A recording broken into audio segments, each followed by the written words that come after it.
So, diri mi sa probinsya mga guys, no? Tapos, nagutom ang mga person. So, nangita mi og sudan ay kanang kaunon mga guys. So, karon nakakita mi og kanang saging diri sa amuang abuhan.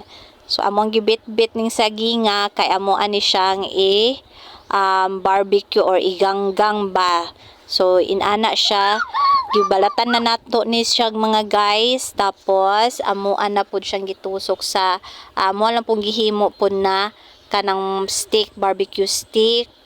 Tapos, kanisiya na mga saginga, diri lang pud gikan ni sa amo ang bakuran, kung sa Tagalog pa bakuran, or mga garden lang namo diri sa likod or backyard, diri sa amo ang likod, kay diri sa atoa sa probinsya, dili man jud lisod pangitaon ang mga pagkaon, no? Yung kung magutom ta, makakita ra jud tagkan unon sa likod sa itong mga balay. So mo jud na advantage pag naa ka sa probinsya, kay makakuha lang jud ka unsay imong gustong kaunon.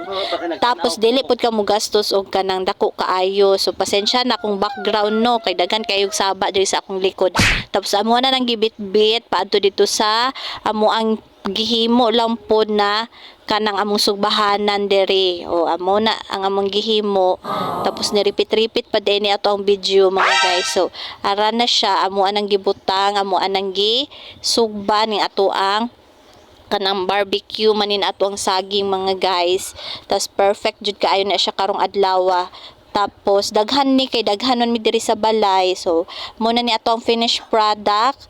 Tapos na-prepare pod mi og kanang stem ng kanang dahon sa saging, kay muna among gamiton ara muna siya. Among gamiton na pangpahid sa margarine. O, ayan na siya mga min. Tapos mga guys, mga mi, bisan kinsa ba mudera. O, muna ni ang ato ang gi-roll na mo siya sa sugar. Tapos muna yung finished product. Thank you for watching.